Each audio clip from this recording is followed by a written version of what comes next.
இந்த நாளில யார் பிறந்த நாள்? இயேசு கிறிஸ்து.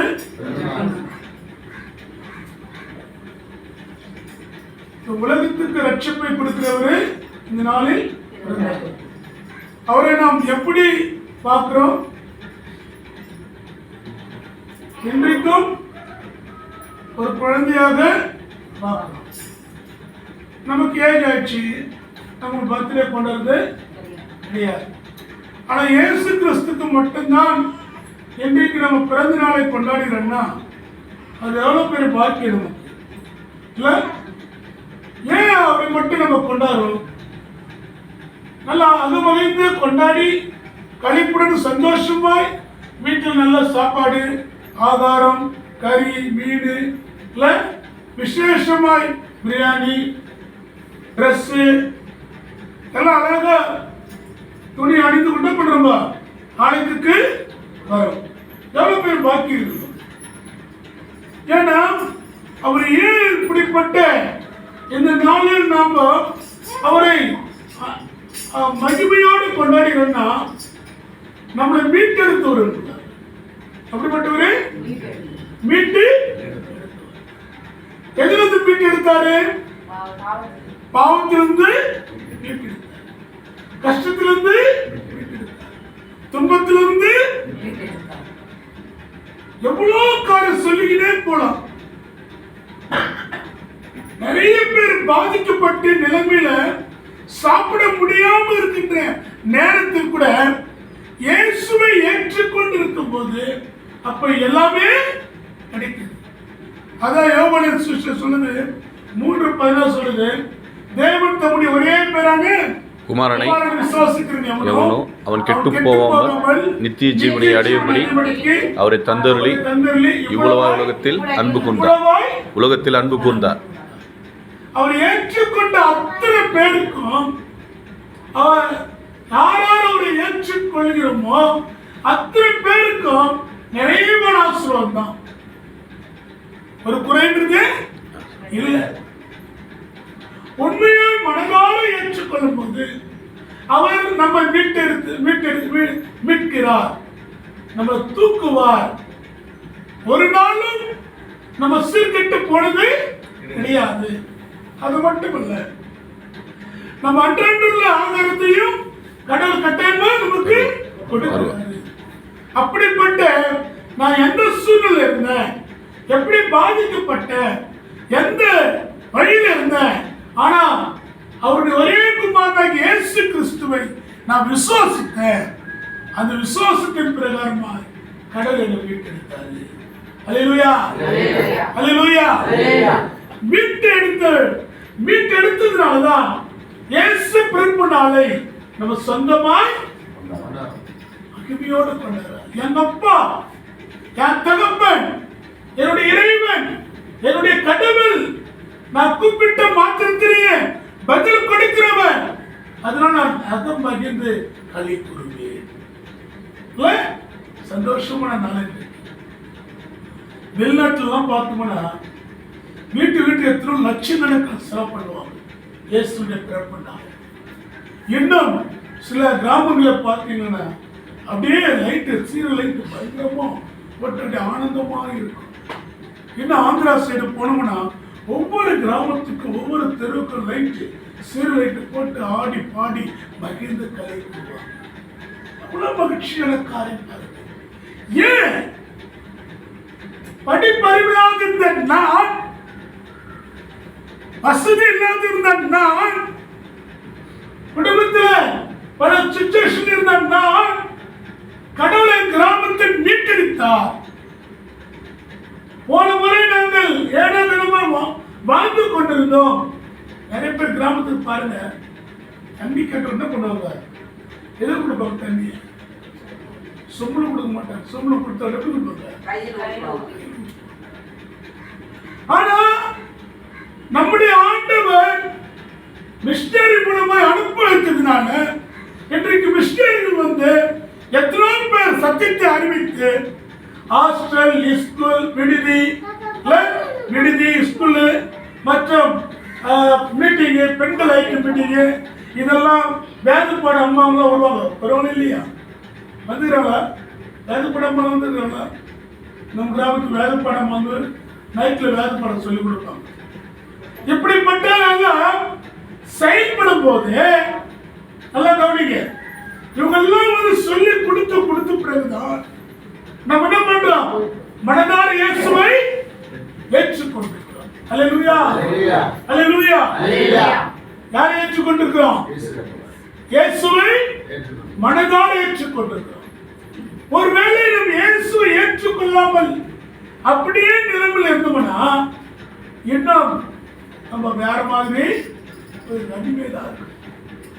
அடிமைத்தனத்தில் இருக்கக்கூடாது. நான் உன்னை மீட்டெடுத்து நீ என்னுடைய மகன், என்னுடைய மகள். அதனாலதான் ஆண்டவர் இதிலிருந்து என்னை மீட்டெடுத்ததுனால இன்றைக்கு நான் இயேசு பிறப்பு நாளை சந்தோஷமாய் கொண்டாடுகிறோம். அல்லேலூயா, அல்லேலூயா. அவ்வளவு மகிழ்ச்சியான காரியம். அப்புறம் நம்ம பார்க்கும்போது வேதத்தின் ரகசியங்களை நம்ம பார்க்கும்போது ஏன் நம்ம முன்னோடிகள் இவ்வளவு பயங்கர முன்னோடிகள் ஏன் கஷ்டப்பட்டார்கள், துன்பப்பட்டாங்கன்னா நம்மளை விட நம்முடைய முன்னோடிகள் பயங்கரமான பாதிக்கப்பட்டாங்க. இஸ்ரேல் மக்கள் ரொம்ப பாதிக்கப்பட்டாங்க. யூத மக்கள் ரொம்ப பாதிக்கப்பட்டாங்க. எப்படின்னா கடவுளை விட்டு தூரமா போயிட்டாங்க. யாரை விட்டு? கடவுளை விட்டு தூரமா போயிட்டாங்க. எப்படி தூரம்? அந்நிய பெண்ணை திருமணம் செய்து கொள்வது, அந்நிய தெய்வங்களை வணங்குவது, ஆத்துல ஒரு கால எப்படி 2 காலம் தின கால இப்படியும் வைப்போம், இப்படியும் வைப்போம். 2 ஒண்ணாந்து எப்படிக்கும்? நல்லா இருக்கும். இப்படி இருந்தா என்ன ஆகும்? சரிக்கிடும். சரியா? சரிக்கு போயிடும். அப்போ எங்கே இருக்கிறோம்? அதையும் வணங்குறோம். அப்படி வணங்கும் போது கடவுளுக்கு பிடிக்கல. யாருக்கு பிடிக்கல? கடவுளுக்கு பிடிக்கல. ஒன்னு இருந்து கிறிஸ்துவ இல்லைன்னா வேற மாதிரி இரு.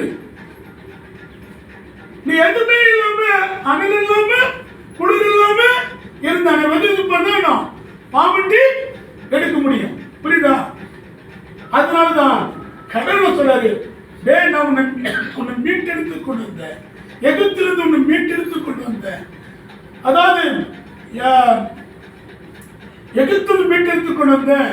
அப்புறம் எரிகோ பட்டணம், அதாவது கானான்தேசத்துக்கு உள்ளாயத்துக்கு முன்னாடி எரிகோ பட்டணம் இருந்தது, எதிர்ப்பு சக்திகள் இருந்தது, அதிலிருந்து உன்னை மீட்டெடுத்து கொண்டு வந்தேன்.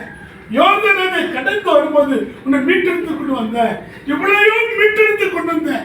நான் கானான்தேசத்துக்குள்ள உட்கார வைக்கும் போது நீ என்னை மறந்து போனா, என்ன பண்ண? மறந்து போயிட்ட. அதனால மறுபடியும் உனக்கு தண்டனை கொடுக்கிறேன். நீ பாபில தேசத்துக்கு போறாங்க. என்ன பண்றாரு? நீ பாபில தேசத்துக்கு போ, அடிமை போயிடாங்க. அந்த அடிமை போகும்போதுதான் அங்க இருக்கிற தீர்க்கதரிசி, தேவனுடைய தீர்க்கதரிசி சொல்றாரு, நீ 70 வருஷம் தண்டனை இருப்பீங்க, 70 வருஷம் முடிச்ச உடனே நீங்க மீண்டும் மீட்டு கடவுளை மீட்டெடுத்துக்கொரு, நீங்க பயப்படாதீங்க என்று சொல்லி ஒரு வாக்குத்தத்த வசனத்தை கொடுக்கிறாரு. அல்லேலூயா, அல்லேலூயா. அதனால ஏசியத்தில் சொல்லப்பட்டிருக்கிறது, நீ ஆழத்திலிருந்து ஒரு அடையாளத்தை கேட்டுக்கொள்கிறார். அப்ப அவர் சொல்றாரு, ராஜா நான் கேட்க மாட்டேன். அப்ப நான் சொல்லு, மரண இருளில் இருக்கிற ஜனங்கள் பெரிய வெளிச்சத்தை மரண இருளில் இருக்கிற ஜனங்கள், அதாவது பாபிலோனில் அசீரியாவில் இஸ்ரேல் மக்கள் ஒரு பக்கம் அடிமை, ஒரு பக்கம் யூதர்கள் அடிமை. நீங்க அழுது புலம்பி பயங்கரமா இருப்பீங்க. பயங்கரமான இருள் உங்க மேல சூழ்ந்து கொள்ளும். அந்த நேரத்தில் ஒரு வெளிச்சம் வரும். என்ன வெளிச்சம்? அந்த வெளிச்சம் தான் ஆண்டவராகிய இயேசு கிறிஸ்து. எல்லா கருத்து வெளிச்சம் யாரு? நானே உலகத்துக்கு ஒளியாய் இருக்கிறேன். அல்லேலூயா. என்ன சொல்றாரு? நான் உலகத்துக்கு ஒளி. அந்த வெளிச்சம் தான் ஆண்டவராகிய இயேசு கிறிஸ்து தீர்க்கதரிசி புஸ்தகத்தில் 2 இடத்துல சொல்லப்பட்டது. 9ஆம் அதிகாரம் 7ஆம் அதிகாரம் சொல்லப்படுது. அவருக்கு இம்மானுவேல் என்று இம்மானுவேல் என்பதற்கு தேவன் நம்மோட இருக்கிறார். அப்புறம் இன்னும் சொல்லுது, நமக்கு ஒரு பாலகன் பிறப்பார், நமக்கு ஒரு குமாரன் கொடுக்கப்பட்டார், அவர் தோளின் மேல் இருக்கார், அவர் நாமம் அதிசயமானவர், ஆலோசனை கர்த்தர், வல்லமையுள்ள தேவன், நித்திய பிதா, சமாதான பிரபு. அல்லேலூயா. அல்லேலூயா. நம்ம ஆண்டவர் எப்படிப்பட்டவர்? கர்த்தத்துவம் அவர் தோளின் மேல். இன்னைக்கு குழந்தை பிறக்கும் போது என் முகம் மாதிரி இருக்குதா? என் சின்ன பொண்ணு சொல்லுது, பெரிய பொண்ணு அப்பா மாதிரியே இருக்குது, நான் அம்மா மாதிரியே இருக்குது. என்ன சொல்லுது? அப்பா மாதிரியா பெரிய பொண்ணு. ஏய், எங்க பொண்ணு சொல்லுது, நீ அப்பா மாதிரியே தாங்கிற, நீ போடி சொல்லலாம்.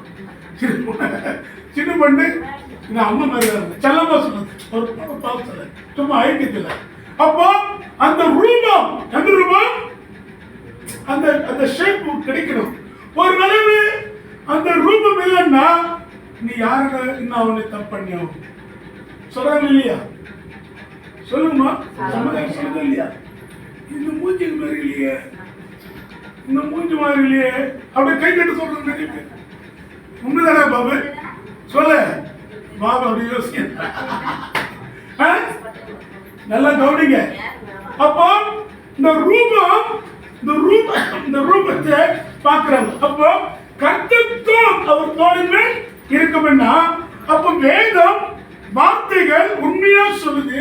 என்ன சொல்லுதுன்னா, நமக்கு ஒரு பாலகன் பிறந்தான்னு சொல்லும் போது, இயேசு கிறிஸ்து பிறக்கும் போது, மாட்டு தோற்று பிறக்கும் போது அங்க என்ன நிகழ்ச்சி நடக்குது? மாட்டு கொட்டாய் தான். அங்க எப்படி இருக்குமோ? சாணியா இருக்கும். அப்புறம் அங்க வந்து யூரின் போயிருப்பாங்க. மாடு என்ன பண்ணிக்கும்? யூரின் போயிருக்கோம்.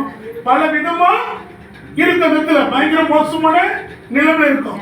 ஆனா மாட்டு தோழ வெளிச்சமா இருக்குமா, இருட்டா இருக்குமா? இருட்டா இருக்கு. எப்படி இருக்குங்க? காலையில் இருந்து வெடிகாலமா இருட்டா இருக்கும்.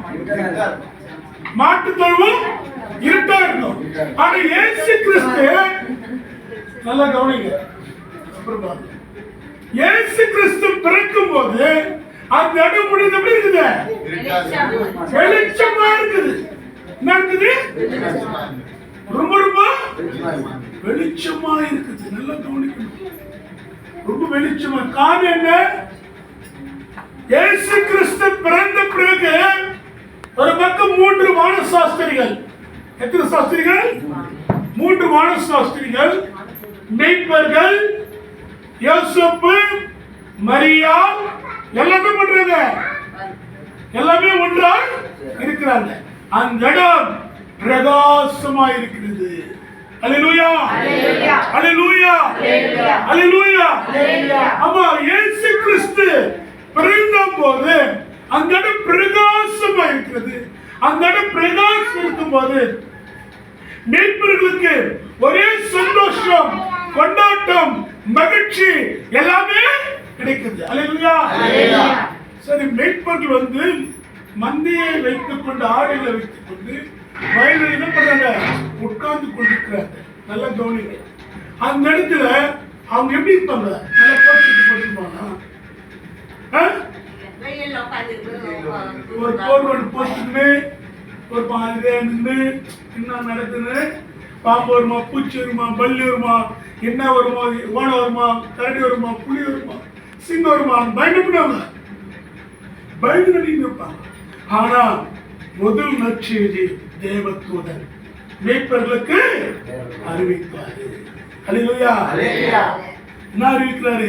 இன்று கர்த்தராகிய கிறிஸ்துவின் ரட்சகர் உங்களுக்காக தாவீதின் ஊரிலே பிறந்திருக்கிறார்.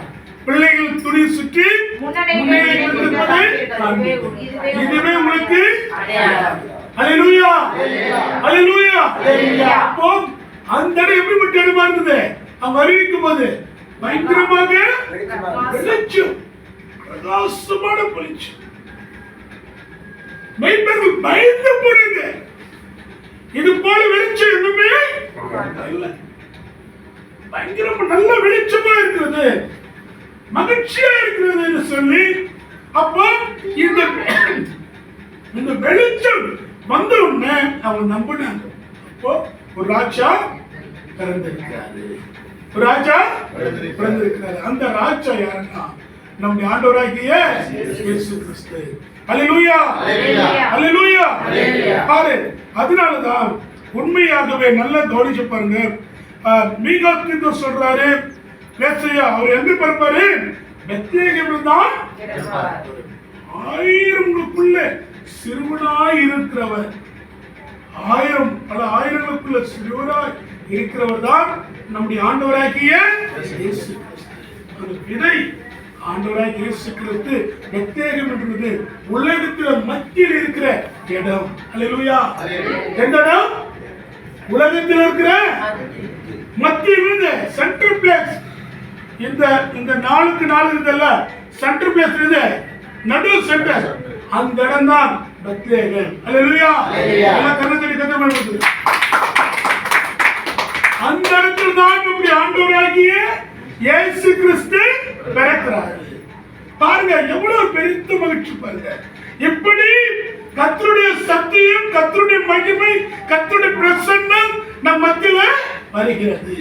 அது மட்டுமல்ல, தீர்க்கதரிசி சொன்ன வார்த்தைகள் நிறைவேறும்படி, அருமையான வார்த்தைகளை நிறைவேறும்படி மரியாளும் யோசேப்பும் இயேசு பாலகனை ஆலயத்துக்கு தூக்கிக்கொண்டு வரும்போது சிமியோன் என்னப்பட்டவர் ஒருவர் இருக்கிறாரு.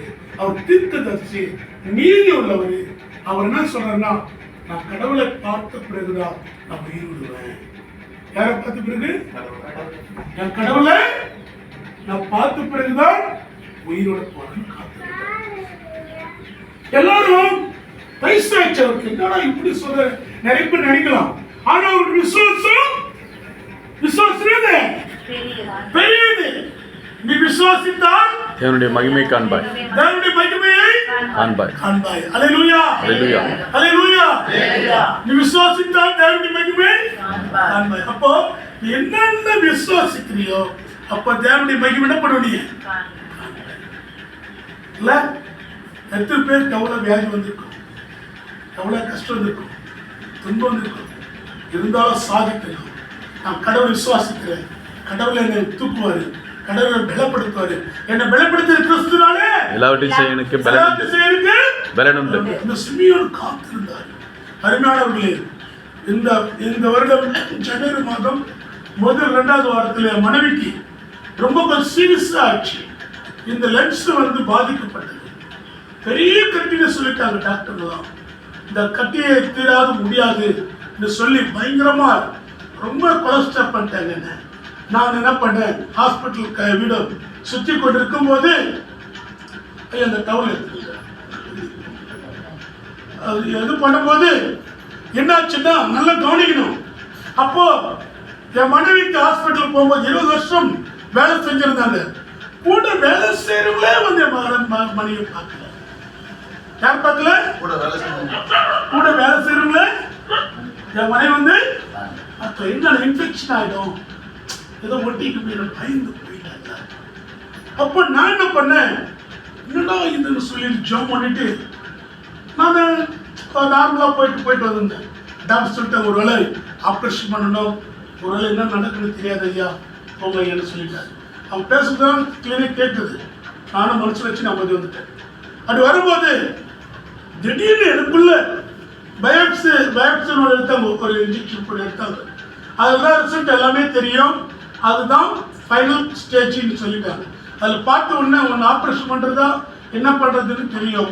ஆல்ரெடி சுகர் பேஷண்ட் மிஸ்ஸஸ் என்ன பயங்கர போயிருந்தேன். என்னடா பண்ணுறது ஒரு மாதிரியாச்சு ஜாம் பண்ணிட்டு இருந்தேன். அப்புறம் என்ன பண்ணிட்டேன், உடனே மறுநாள் டாக்டர் என்ன பண்ணாரு, அடுத்த வாரம் உங்களுக்கு ரிப்போர்ட் எடுப்போது அப்போதான் உங்களுக்கு ட்ரீட்மெண்ட் ஆரம்பிக்க போகிறோம், இப்போ ஆரம்பிக்க தான் கிடையாதுன்னு சொல்லிட்டாங்கல்ல.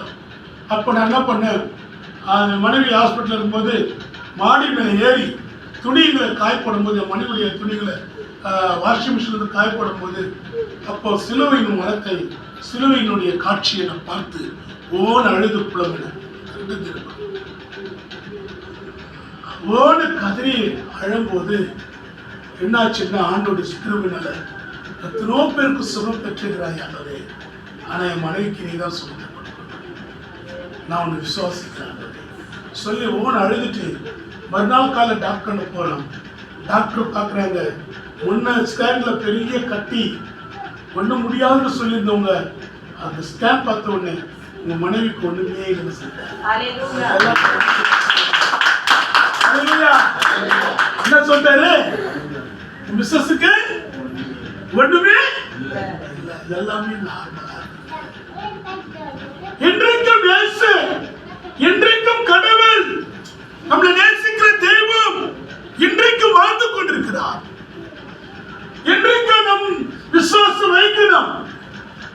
நேற்று ஒரு தினத்துல போன் பண்றேன், ஆந்திராஸ் பகுதியில ஒரு ஐயா சொன்னார், அபாஷன் போயிட்டே இருந்த ஐயா, என் மனைவிக்கு நிக்கல, 3 மாசத்துல நிக்குது, 4ஆம் மாசத்துல போயிருந்து சொன்னார். அந்த மகன் வந்து வேற மாதிரி ஒரு நோய் இருக்கு. நான் சொன்னேன், இந்த முறை நீ போங்க, கடவுளுக்கு அற்புதம் செய்வார். அல்லேலூயா, அல்லேலூயா. நேற்று நைட்டு போன் பண்ணிக்கிற பேசுகிற அவர் சொன்னார், என் மனைவிக்கு 9ஆவது மாசம். அல்லேலூயா, அல்லேலூயா. எவ்வளவு பெரிய மகிழ்ச்சி எனக்கு. நீ விசுவாசித்தால் தேவனுடைய மகிமையை நீ கடவுளை விசுவாசிக்கணும். அப்போ சிமியோன் என்னப்பட்டவன் தேவனை விசுவாசித்தார், என் கடவுளை பார்த்த பிறகுதான் நான் மரணம் அடைவேன் என்று சொன்னார். இயேசு பாலனை கொண்டு வராங்க, குழந்தையை கொடுக்கிறாங்க, முகத்தை பார்க்கிறாங்க, இவர்தான் மெசியா. அல்லேலூயா, அல்லேலூயா. என் ரட்சகரை நான் கண்டேன், என் கடவுளை நான் பார்த்துட்டேன், என் விசுவாசம் பெரிதா இருந்தது, என் கடவுளை நான் பார்த்துட்டேன், ஏன்னா கண்ணா முடிவேன். அல்லேலூயா, அல்லேலூயா, அல்லேலூயா. அருமையானவர்களே, நம்ம ஆண்டவர் மேல நம்பிக்கை வைக்கணும், விசுவாசமா கொண்டாடணும், அவர் பிறப்பு நாளை சந்தோஷமா கொண்டாடணும், நீர் சந்தோஷமா கொண்டாடணும். நம்ம கிட்ட இருந்ததெல்லாம் கொடுத்து ஆண்டவருக்காக அர்ப்பணிக்கணும். அப்படி அர்ப்பணிக்கும் போது கர்த்தர் நிச்சயமா நம்ம குடும்பத்தை என்ன தருமா இருக்கக்கூடாது. எதை வந்தா எது போன இது நின்று நம்மளால என்னென்ன பண்ண முடியுமோ, ஆண்டவருக்காக என்ன பண்ண முடியும், அதெல்லாம் கொடுக்கும் போது கர்த்தர் நிச்சயமாவே நம்மளை மகிமையா நடத்துவாரு. அல்லேலூயா, அல்லேலூயா.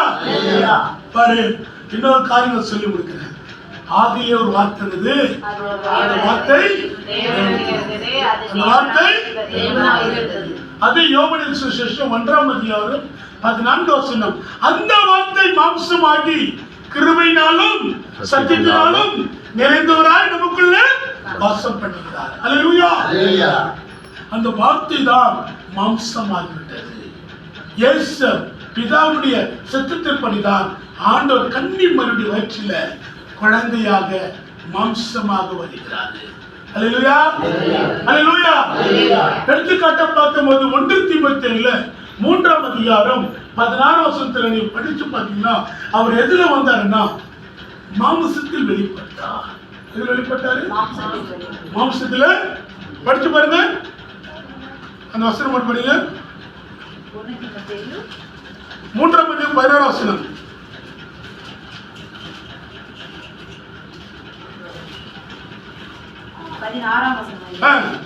அன்றையும் தேவபக்திக்குரிய ரகசியமானது யாவரும் ஒப்புக்கொள்கிறவர். யாவரும் பாருங்க, எல்லாரும் ஒத்துக்கணும். இயேசு கிறிஸ்து குழந்தை பிறந்தாரோ, மனுஷன் பிறந்தாரோ, ஆணை பிறந்தாரோ, மாட பிறந்தாரோ சொல்லுவாங்க. அது நினைக்க கூடாது. புரியுதா? எல்லாரும் ஒத்துக்கக்கூடிய வசனம். மகா மேன்மை உள்ளது. மகா மேன்மை உள்ளது. தேவன் மாம்சத்திலே வெளிப்பட்டார். தேவன் மாம்சத்திலே வெளிப்பட்டார். ஆவியிலே நீதியுள்ளவர். ஆவியிலே நீதியுள்ளவர் என்று விளங்கப்பட்டார்.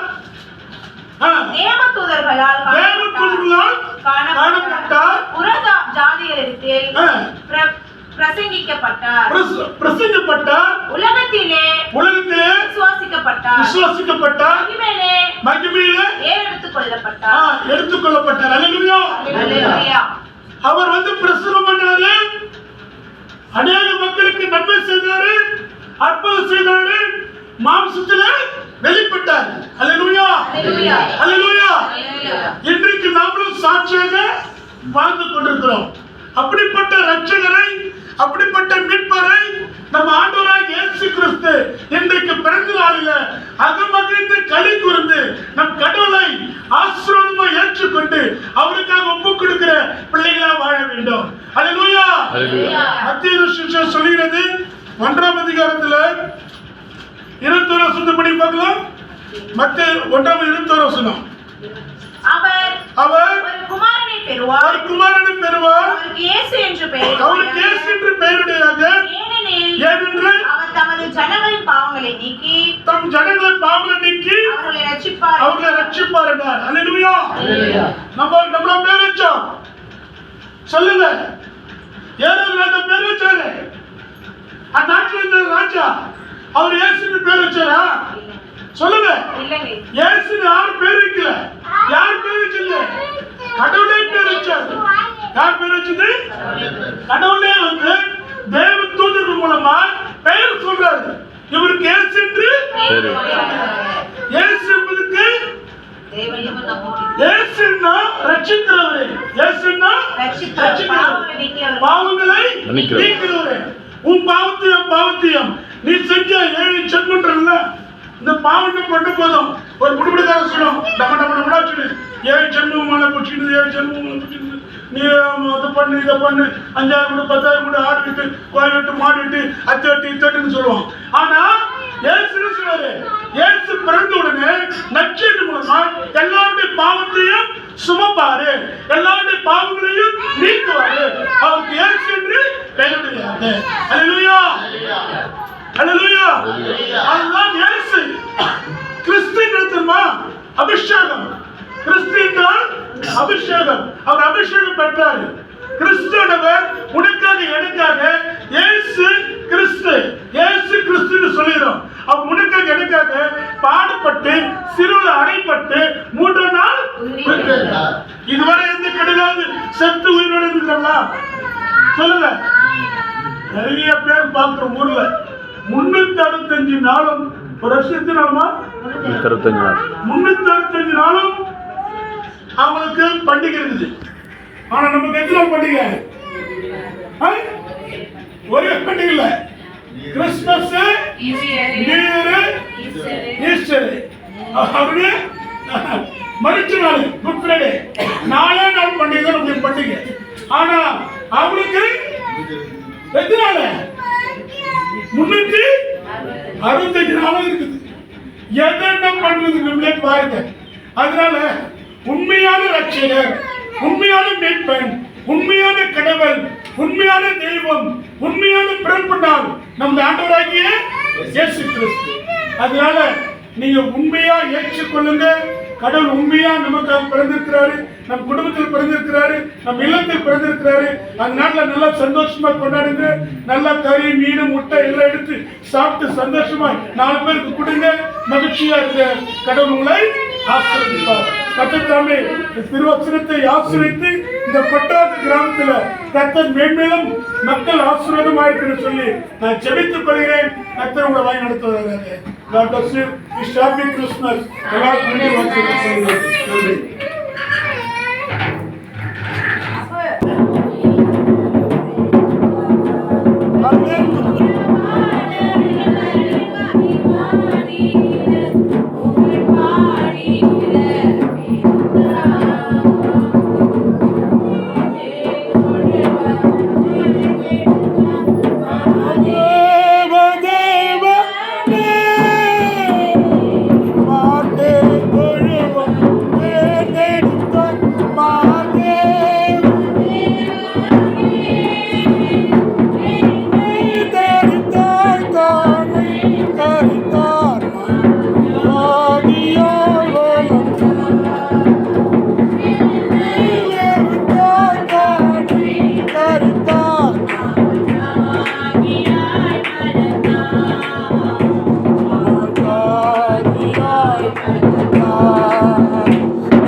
கடைசி ஜெபத்தை நம்முடைய ஐயா அவர்கள் ஜெபித்து முடிப்பார்கள். ஜெபம். ஜெபம் செய்வோம். எல்லா கண்ண விடுவோம். பரிசுத்தமுள்ள பிதாவே, இந்த வேலை கொடுத்த நன்றி. உங்களுடைய கிறிஸ்துமஸ் பிறந்த நாள், எங்க ரட்சகர் பிறந்த நாளில நாங்கள் அகமகிழ்ந்து களி கூர்ந்து கொண்டிருக்கிறோம். உங்களுடைய கொண்டாட்டை நாங்கள் மகிழ்கிறோம். எங்க அப்பா பிறந்து விட்டார்.